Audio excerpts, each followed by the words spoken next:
Good morning, dearest friends. Welcome. Today is Tuesday, a very special day, Purim Katan. It's the 14th of Adar, Rishon. It is also the 15th, is that correct? The 15th of February. Purim Katan, of course, had this been a Shana Pshuta, this wasn't a leap year, today would be Purim.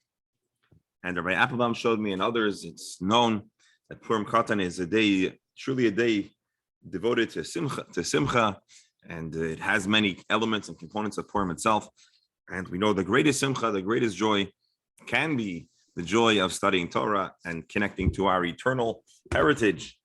And so, it's a good day. It's a good day to learn the entire Talmud, one page, one line at a time. In the moment, at the present, Meseches Shabbos, chapter 12, Perek HaBoina.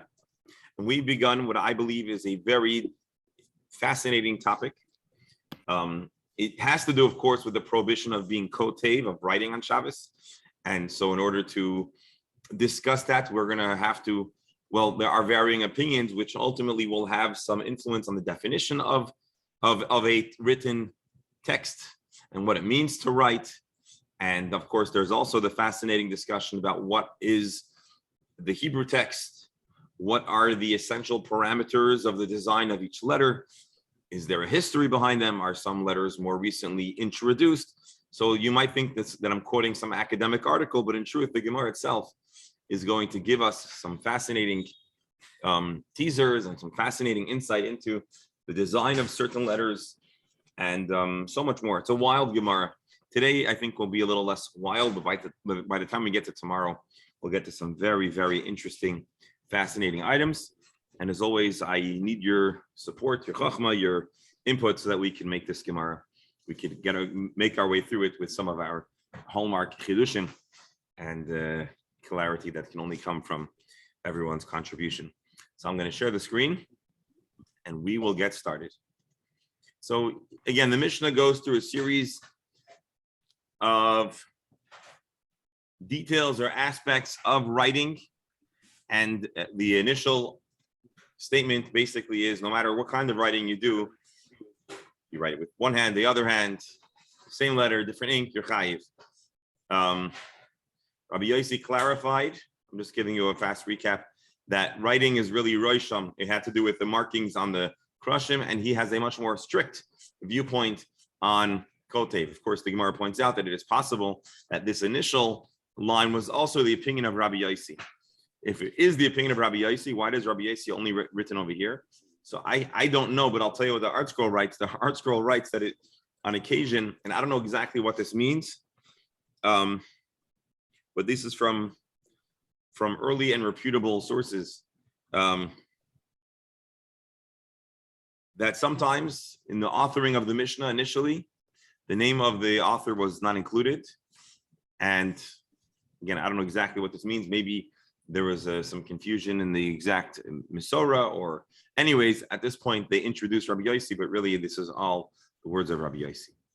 Rabbi Yehuda comments, and this is really where, in a sense, where we're holding in the Gemara, that sometimes you can have a small word subsumed in a larger word, and a person could be chayiv for writing that smaller word. For example, Shimon has the letter Shin Mem, which makes shame, and so on.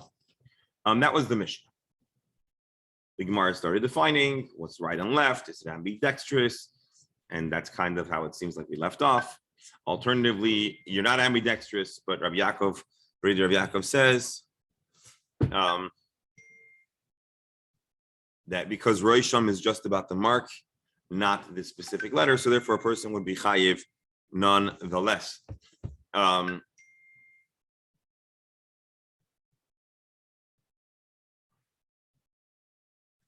think this is where we're up to. Yeah, and you'll correct me if we're wrong. Just give me 1 second.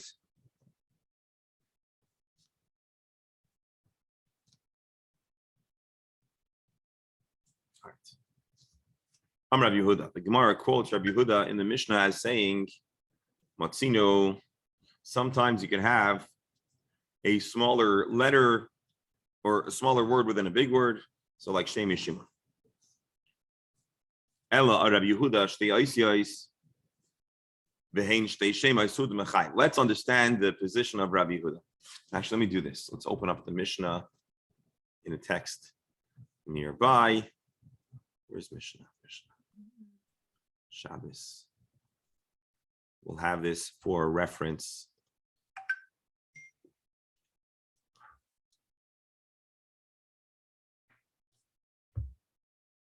Again, this is the Mishnah that we're currently analyzing in the Gemara, and I have it open here for reference just so we can visit. Let's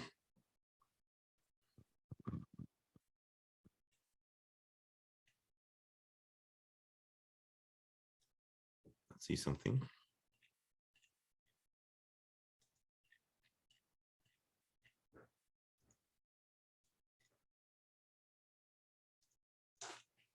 Looks like there's a typo in the Hebrew text here. Anyways, okay. I'm Rabbi Yehuda. Shem Kata Shem Gadol. You have a small name included within a larger name, a small word within a bigger word. Shem Shimon or Shmuel. And so the question is, when the Gemara says Shem Katan Mishem Gadol, a small shame and a big shame. What is a shem? What does the word shem mean? Mark, help us out. Name. It's a name. Name. So does it mean literally name, or does it mean word? And It so could be. It also could be sham, meaning there. No. But I'm saying in this context, does it mean a name or a word? Does shame mean literally a name, or does it mean a kind of word that is meaningful? So the interesting is word. It's name rather. Yeah. No. So it is literally name. The interesting thing here is that I don't think every commentator on the Mishnah translates it to be literally a name. Rashi indicates that it's a name. That's good enough. I'm sorry. It could mean name or it could mean word. Rabbi, why the Klotz Kasha? Why wouldn't they have said word if they meant word? They said shame. They mean shame. Shame could mean word, because a word is a name for something, right? All words are names. Oh, not really. Only noun. No, even not a noun. It's a name for a verb is a name for, an action. So Rashi actually, I think in the Gemara, if I recall, if to go now revisit. And the question, here's my question. I don't mean to confuse things. When the Mishnah says Shem Kata Mishem Gadol, does it mean exclusively a name? What about if there's a verb that has within it a smaller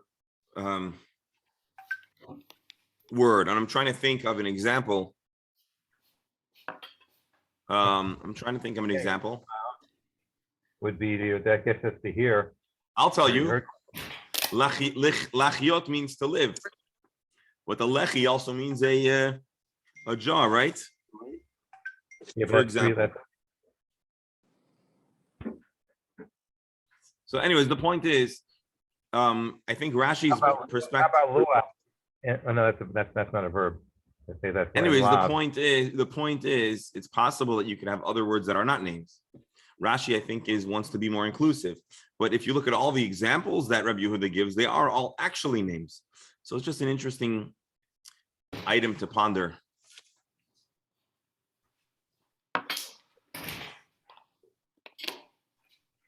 You hear what I'm saying?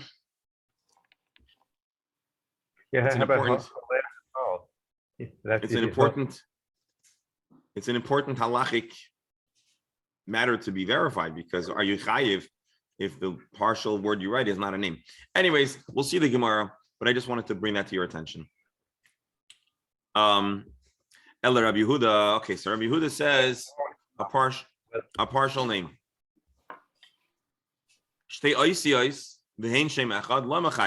But what if the two letters are the same letter? They are the same letter. What do you do then?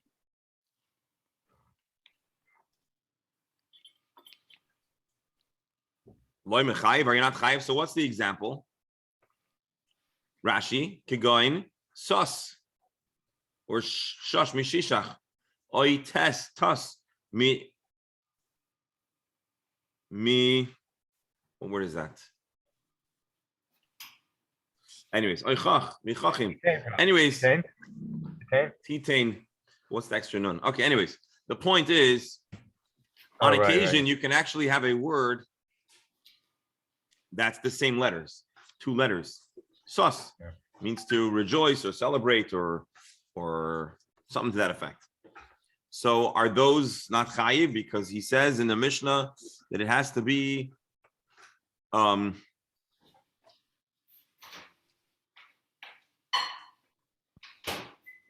all the here's how Rashi explains this question. We have all the examples of the Mishnah are names with varying letters. So what would Rabbi Yehuda say?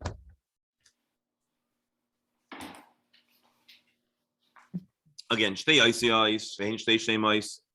different letters that are 2 letters that are 2 different kinds. You should be chayiv, but if it's the same kind, you should be chayiv. Lama chayiv. But Tanya, there's a problem because there's a brisa that indicates differently. So again, right now, we are going to be probing the opinion of Rabbi Yehuda in our Mishnah. Rabbi Yehuda, who writes that you could have a small name subsumed in a larger name. That's his comment. And we want to know now, was he medayik? Was he precise when all of the examples he brought? And look, to be honest, the Mishnah doesn't always bring us so many examples. And every one of these examples are of that the smaller word is of varying You want me to get it for you? letters, not the same otiyot. So is this bedafke? Is this a diuk or not?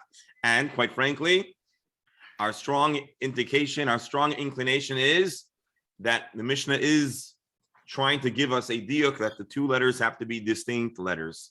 Noyach mi nachar, don mi Daniel, God mi Gadil.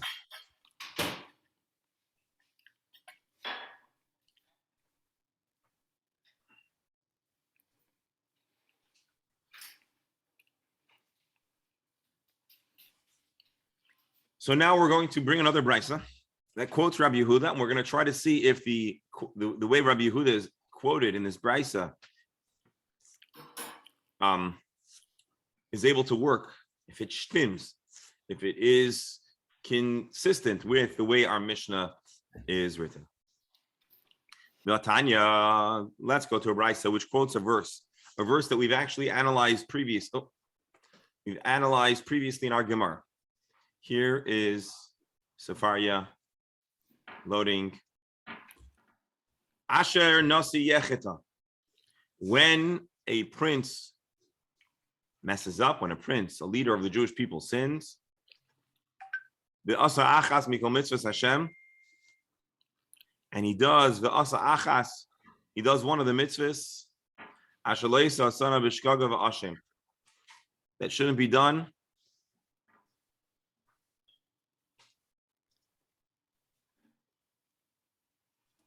Let me just make sure this is the right pasuk. Very valid. Page. Hold on. The English says it. No. Steinsaltz links us to the wrong pasuk. That's what I was trying to figure out. Hold on. Okay, here we go.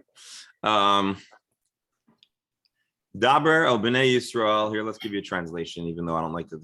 Here, speak to the children of Israel, saying, Nefesh, a person, kisechta, who sins, bishkaga, inadvertently, mikol mitzvahs Hashem, from any of the Hashem's mitzvahs, asher lo yisei asana, that one shouldn't do, v'asa, and he did, mei achas, mei heina, from one of them. This is a strange, atypical way of phrasing the pasuk, and it's clear to anyone who is familiar with the Talmudic formula, the Mishnaic formula of analyzing and extracting halacha and the Jewish practice from pasuk.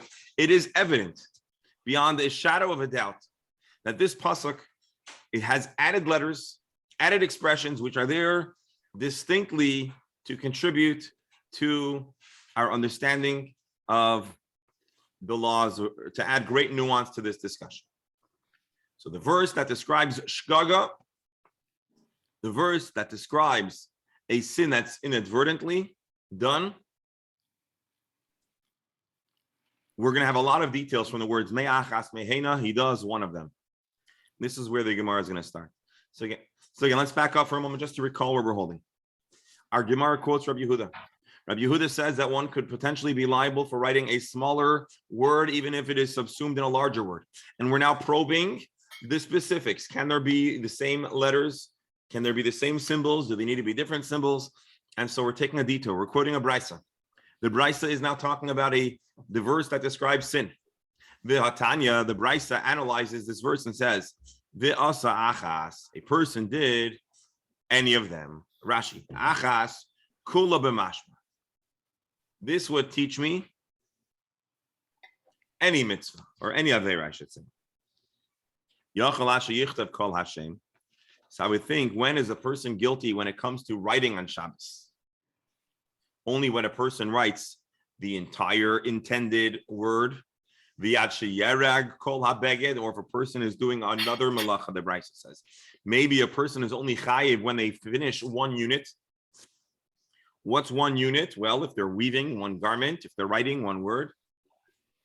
V'ad sheyasa kol hanofa, or if a person is creating a sieve,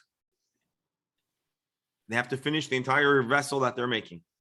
Talmud loymar mei achas, from one. What does from one sound like? A fraction. Not even a total unit, even if you just did a fraction. So from this funny structure, this funny phrasing, mei achas, from one,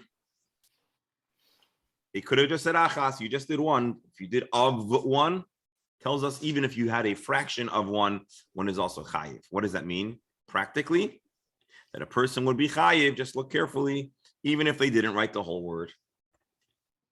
So Gemara says, ime achas. Now, when you tell me a fraction, how small do we have to cut it? How small do we need to parse the achas, the one, to be considered the fraction our Mishnah is discussing? Maybe I'd say, you know what? If I want to write a letter Shimon, and I write a shin, is that a fraction of the letter Shimon? Help me out over here. Help me know if I'm explaining this properly or not. The first is shin a fraction of Shimon? Mei achas, a part of one word. The word you can't write. You might think that you're chayiv even for writing a single letter. Or in the weaving process, you only did one strand. Or he only created one little segment, one little sifting hole in the sieve. Talmud loymar. So therefore, the verse says,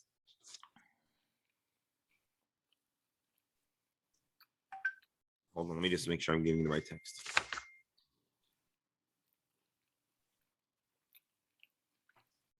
Talmud loymar achas. Elsewhere in the context of this discussion, the Torah also uses the word achas without this whole fancy me'achas. To teach us, Rashi says, it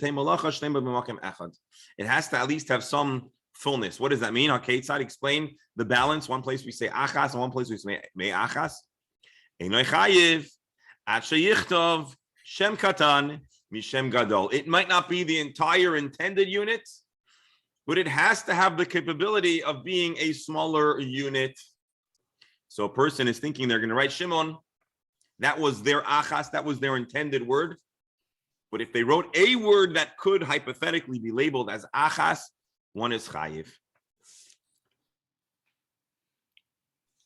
Or here, a person has to write one word from a larger word. For example, this is the first explanation of our brisa. Rashi, another person could reasonably intend to write the word shin. Rashi, the same thing applies in a garment. Two threads creates a little piece of material.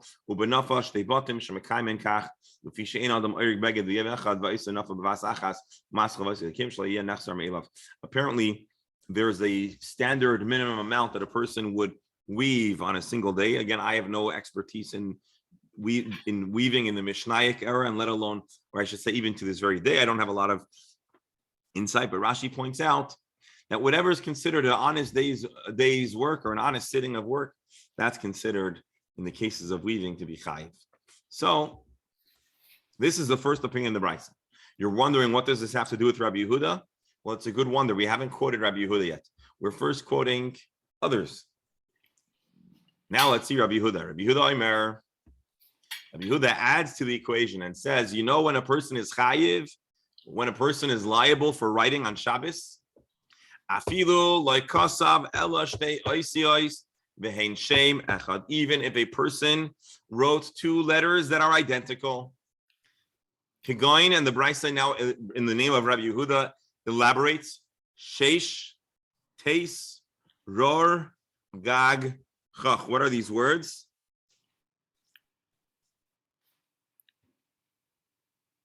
Sheish is 6. Gag is Sheish roof. is 6. Gag is roof. Teis is give. Chach. What's chach? I think it's a. Gag is roof, yeah. Well, the Torah says chach v'nezem v'chumaz. It's a kind of jewelry, but I don't think it's spelled ches ches. Yeah. Reish also I'm not familiar with. I think oozing, roar, maybe he's oozing. I don't know. That just means the roar. So let's discuss. Does this look consistent with our understanding of Rabbi Yehuda, who's quoted in the Mishnah? What did Rabbi Yehuda say in the Mishnah? Anyone remembers? When are you chayiv? When is a person liable for writing? It's 2. If they wrote two letters that are different, right? God, shame, done. Then you're chayiv. Whereas Rabbi Yehuda here is singing a different tune. And it's obviously singing a different tune because he could have said this in that Mishnah and vice versa. Here he's talking about even two identical letters, and he says it explicitly. Rashi. V'hein mitevos gedolos, kegoin sheish mishesh beitzar shishach sheshmam teis mitisro teitno, etc. Basically, these are biblical Tanakh words that have smaller words. And certainly, if you actually intended to write the smaller word, that you could be Rabbi, I'm curious, why does Rav Steinsaltz add type of letter? Just letter would be enough. Is there a clue there of some kind? No, that's the whole distinction. Is it a type of letter or is it the very same letter? That's the machloikes. So one type of letter means the same letter. Two of the same. Shin, tough. As opposed to previously, Rabbi Yehuda was expressed as saying two different letters. So you're saying that what he's saying is both letters the same. He just happens to use the word type. Yeah. No, now he's basically, hold on. The Gemara is actually not even going to discuss this question until it finishes a whole brisa.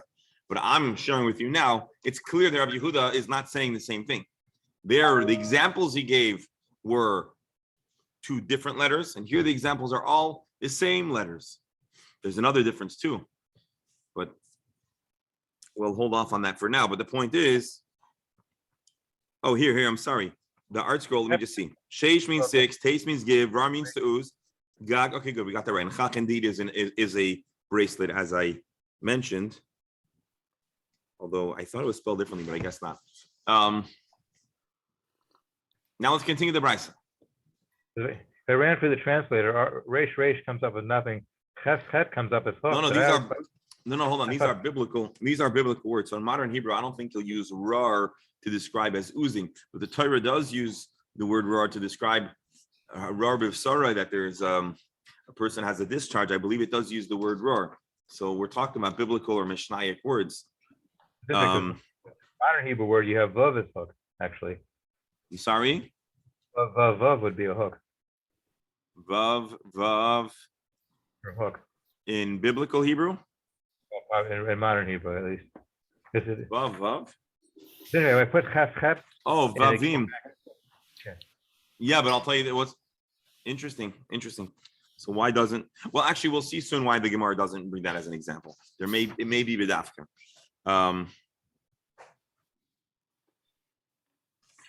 All right. We're not yet done with the brisa, so sit tight. Rabbi Yossi chimes in. He's going to be even more machmir. Is the essence of the prohibition of writing because it was an act of kisiva, writing, and again, writing by definition means writing something that is intelligible with an alphabet. The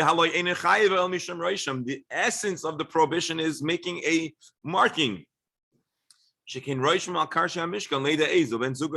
really the marks were there to indicate the order of the krushim, the beams of the Mishkan. And therefore he says, a person could even make a single scratch that runs across two boards, or two markings on a single board. One is already chayiv. So a person might think, Beryl, that if you can't write on Shabbos, but I want to write numbers, so I'll use, how do you call it? Tally to make a line. Roman numerals. No, not Roman numerals. When a person where you tally, right? No, but if you're not allowed to write, doesn't matter if you're just doodling. Anything is writing. But that's what we're saying. And a tally is not really. What's the right word for this? You know what I'm trying to say? Yeah, where you write the 1, 2, 3, and then when you get to one line, 2 lines, 3 lines. 4 lines, then you can flash across onto the fifth. When they play gin rummy, that's how they keep scoring. Right. So what do you call that? I'm calling it a tally, but maybe there's another word for it. Essentially, you're not writing a letter, you're just making a mark and another mark and another mark. And so you might think that single mark is not a letter. Maybe it's an I don't know. But you might think you're off the hook for doing 2 of those. But Rabbi Yossi is saying, no, that's exactly the point. The prohibition is not the sophisticated letter. It's the fact that there is a mark. You've left a mark with some kind of pigment or whatever. That makes one chayiv. And this is, of course, like always, it has a purpose. If your writing has some purpose, then you're probably chayiv. Just like if everything. Yeah, but if you'd say that the prohibition is ksav, koisev, writing something, well, then you wouldn't be chayiv if you didn't write something. You just made a mark. A mark's not writing. But I'm sure and by the way, I'm sure those who know Chinese would probably laugh at us Americans for our very unsophisticated boxy letters, where theirs is a whole lot more complex. But anyways, so Rav Yossi escalates the prohibition on writing to say it's not even about writing. So you write the same letter, of course you're chayiv. A different letter, no letter. You're chayiv if you made a marking. That's Rabbi Yossi's viewpoint, which is again a strong escalation from the opinion of the Tanakama. I'm sorry, the opinion of Rabbi Yehuda and the Tanakama. We continue now. Rabbi Shimon Amar. Rabbi Shimon, let's see what he says. The pasuk says a person did one what? One of the prohibitions.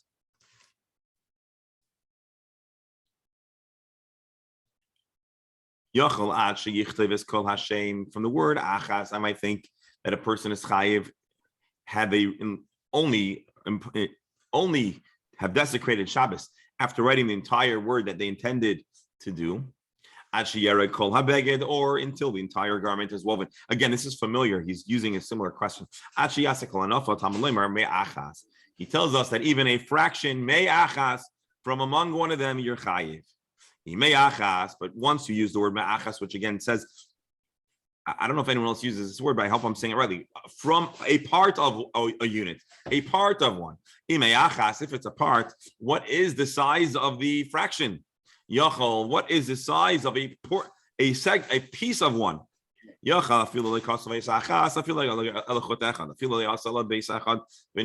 think even one letter, one string, etc. One.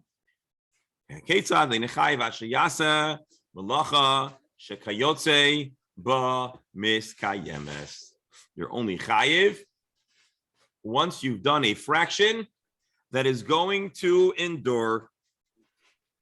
What does that mean that it's going to endure?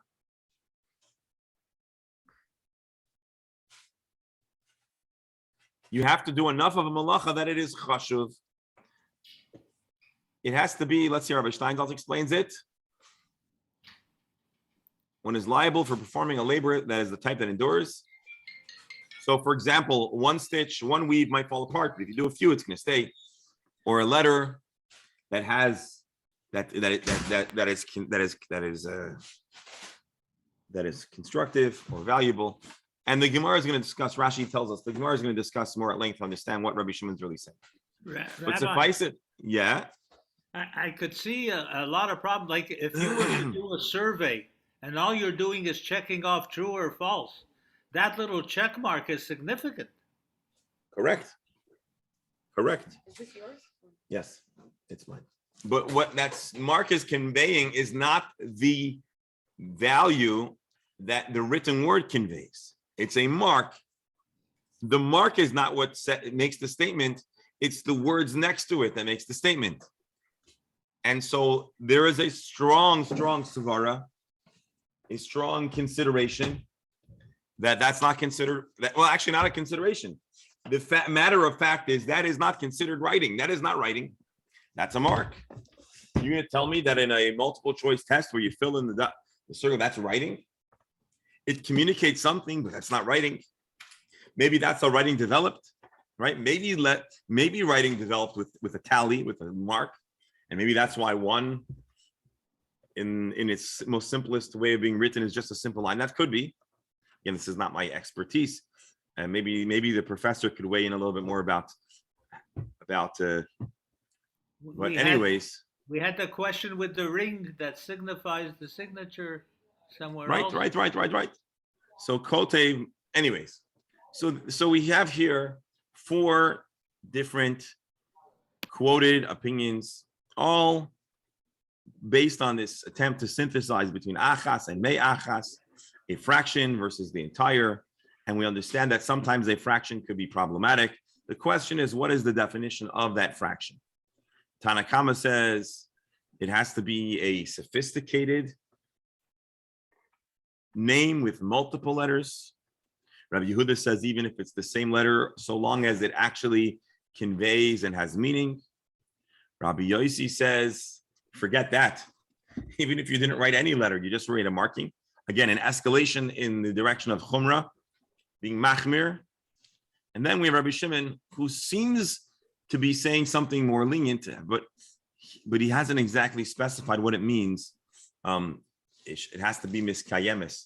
He hasn't exactly explained what that means, certainly not in the context of writing. And so we're going to have to follow along in the Gemara to have a greater sense of what that actually means. But now the Gemara is going. Yes. Just a little comment. Every time you keep mentioning achas, it reminds me of Yom Kippur. Yes, indeed. It does. It gives me good feelings. It does sound like Yom Kippur.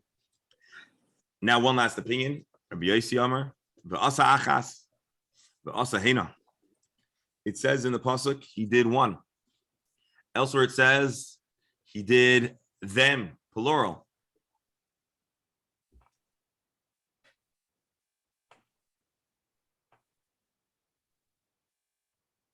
Well, anyways, we'll take the Gemara's word for it for now. This is a different point, but it's the end of the same brisa. Sometimes a person could do a single act and be chayiv once. Sometimes a single act could be worth multiple prohibitions. They could be a single act that is worth plural. Or in the context of karbanot, sometimes you could have to bring multiple karbanos. I think we mentioned this. Didn't we mention this previously?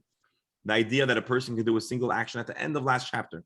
A person could do a single action and plausibly could check off multiple prohibitions. Remember that? He was eating and it was Yom Kippur to hold a little. Yeah. So this is I believe this is a similar idea. Correct. So now we quoted a long brisa. Now we're going to get back down to business. Katani Mia. The bottom line, tachlis. What were we saying? The Gemara says, Rabbi Yehuda Omer afilu like kasav elosh de oisies v'heim shem echad. Rabbi Yehuda in our Brisa says you could write two of the same letters, and he's still chayiv. Very much unlike what he says in our Mishnah. It's a contradiction. How are you going to synthesize or make sense between these two different statements? The Gemara is going to give us a nice answer, a simple answer, a frustrating answer. Loi kashya. We do not have a problem. We do not have two contradictory texts. You know why?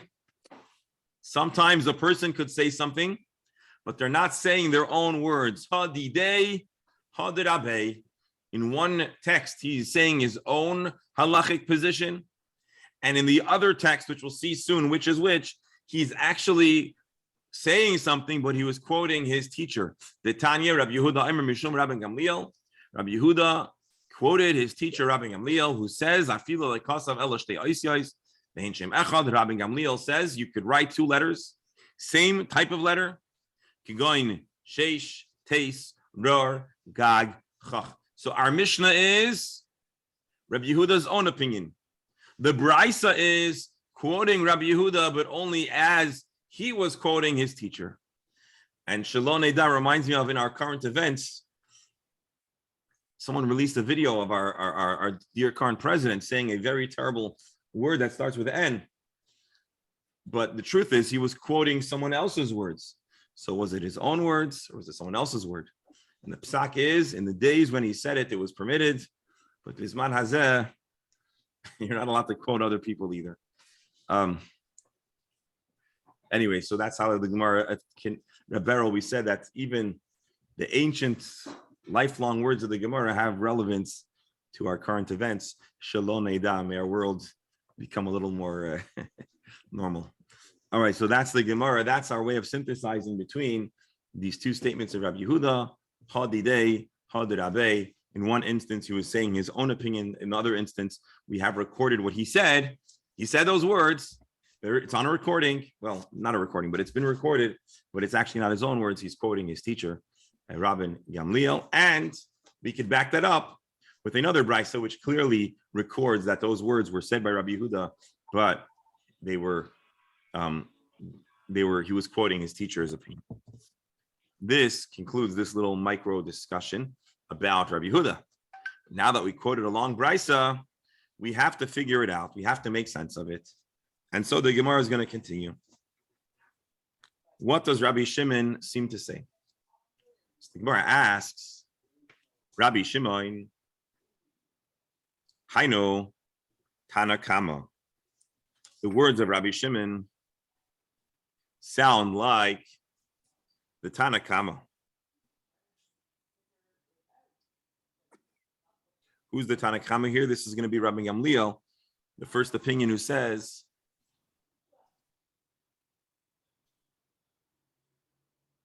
hold on. Rabbi Shimon Haino Tanakama. What Rabbi Shimon says, as long as it endures, Rashi says, this two letters, Shosh, Teis, Chitema Aleph, Aleph, the Azercha, Ika Beinayu. Perhaps we'll say the distinction is the letters Aleph, Aleph, which spell the word, Azercha, which means I will gird you. How so? Let's read it and then we'll try to understand it. Tanakama Savar, Aleph, Aleph, the Azercha, Loi Mechayev. Why is this so? Because Aleph, Aleph has no meaning, but it is the beginning of a new word. The Tanakama says it actually needs to make an intelligible word, and the Aleph, Aleph is not a word. Rabbi Shimon would say no. Kivon de Isei, big la Torah, be'alma, being that it is plausible in certain texts, as we'll see the translation soon, where you might write Aleph, Aleph, although it doesn't spell a word. Chayiv, you should be chayiv. So again, let me just clarify again. The first, give me 1 second.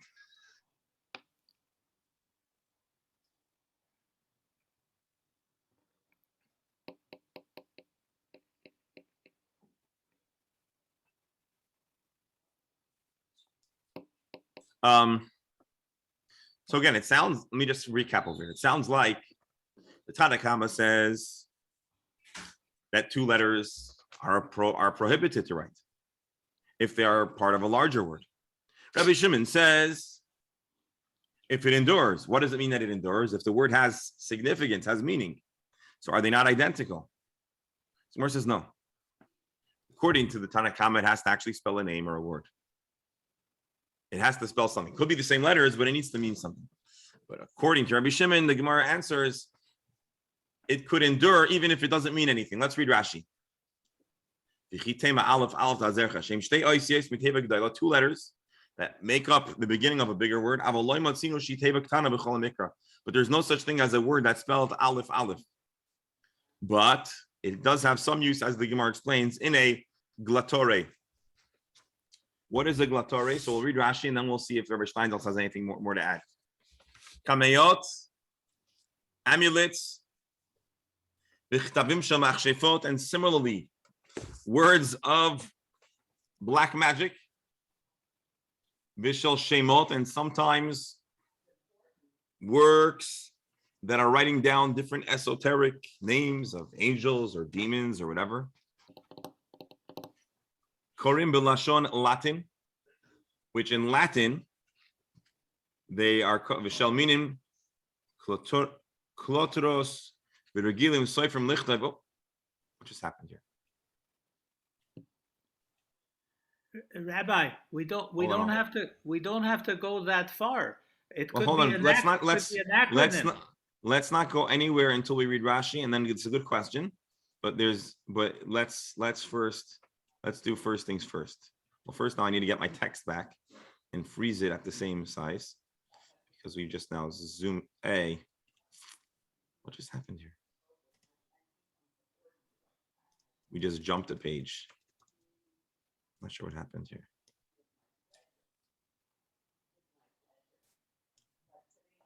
Good stuff, but let's not get ahead of ourselves.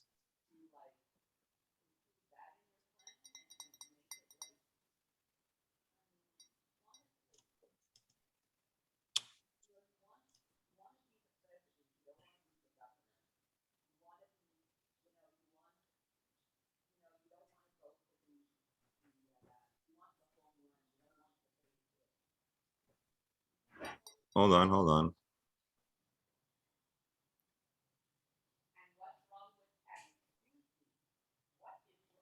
All right, here, let's go back to Rashi. Kameot v'chtavim shemachsheva v'shoshemot korim b'lashon Latin shel minim v'regilim soifrim lichtav and teva shel shtenosis v'em teva's makma. In works of the more esoteric, sometimes kameya, sometimes other types of works, it is not unheard of, says Rashi, that we will use letters as symbols or fill-ins.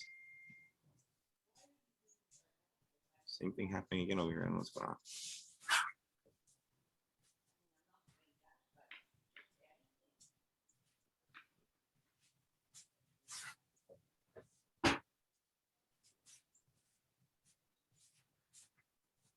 So this writing stays, it's used, as strange as it may be. According to Rabbi Shimon, it endures. It's considered writing. According to the Tanna Kama, no, this is not a word. And again, I think in computers, maybe we might understand, although I have no clue about computers and programming, how occasionally one might use different letters that mark. Yeah. Is this true? Different letters for different. Rabbi, why do we have to go so far? You have acronyms. Hold on, because the Gemara is going to talk about acronyms, and here we're explicitly not talking about acronyms. Acronyms is a different story. So it's a good question. We are explicit. like two-letter symbol. Not discussing A. You have in the Haggadah. You're writing Haggadah on Shabbas. Correct, but we are explicitly not talking about acronyms. Although, by the way, what would Aleph Aleph mean as an acronym? I don't know. There might Ani Omer. could be a lot of things. Anyways, yeah, but we're not talking about acronyms here. Acronyms is a different halacha, different question. Here we're talking about. But Rabbi, once we talk about Latin, it occurs to me that making scratches could be. We're not talking about Latin. Rashi is just telling us the word what glatori might mean. No, but there were Go ahead, what were you saying? translations. There were translations already existing. You have in Now I don't Mamatzilin, hear you you. have in translation. So you make two scratches, which is nothing, but it could be a Greek letter, a Roman letter, who knows? So we'll see that too. We'll see that too. There's an opinion that says that we're talking exclusively about Hebrew and Greek, but that's not the primary The interpretation. scratches could be I. Yeah, Right. for sure. And I just want to read to you from Rabbi Steinsaltz about this 411. Gelatori. Here. Gelatori. The origin and meaning of the word is unclear and debated by the commentaries. Some authorities indicate that its origin is the Latin glossarium, meaning a dictionary or collection of different words from the Greek glossa, meaning tongue. Other linguists state it comes from the Latin, I don't even know how to pronounce it, colatora, meaning the carving or engraving. Still other commentaries assert that it's a shortened version of the Latin sigillitura, which means embossed, furnished, adorned with little images and figures. According to an ancient explanation, sigillatura is an abbreviation of the phrase singulae latore, meaning single letters, and was later contracted further into sigla.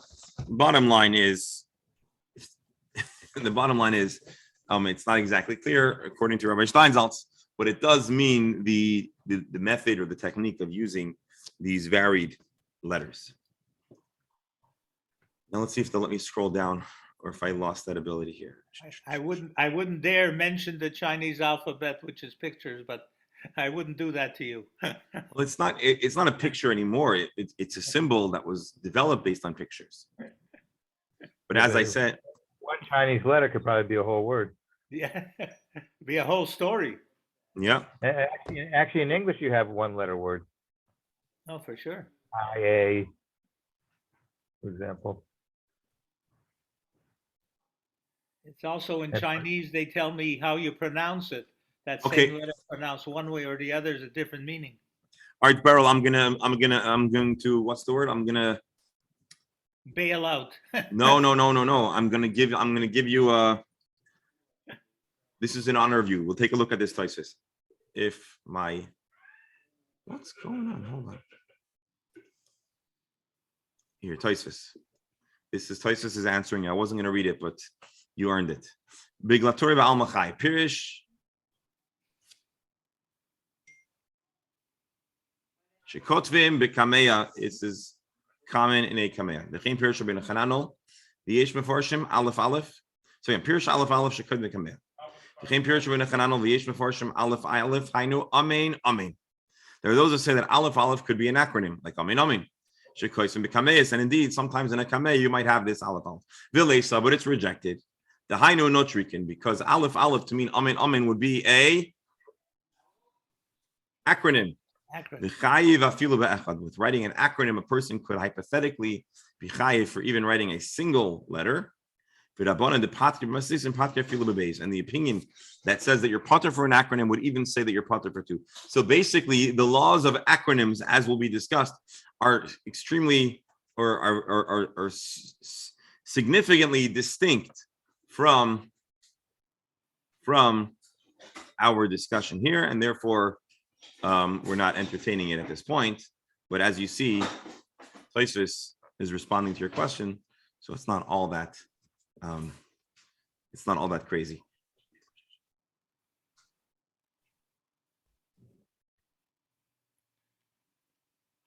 It's very complicated, Rabbi, because kavana, you could write one letter to remind yourself of something you have to do. There's all kinds of things possible with one letter. Indeed. Best thing is put your pen away till after Shabbos. Exactly. So what happens if a guy is eating a turnip? If somebody's eating a beet and his hands get soiled and he wipes them on the wall? The wife will kill him, and then you don't have to worry about anything. Yeah, lost you. For me, the only one letter photograph. I think we lost him. Sorry, folks. I'm having some technical difficulties here. I'm not sure why. Let's take a fast look at the Rambam before they knock me offline for the day. Hakoisev is kfula. If you write a double letter, kamayim, hushem echad, if it means the same thing. Dod, tes, gag, rar, sos, soch, chayiv. For some reason, he doesn't use Mark's word vav.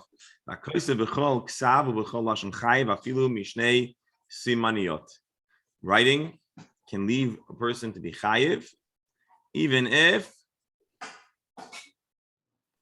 it's in any language, even if it's two different signs. I'm not sure what that means, but we'll see in the Gemara soon. Let's see.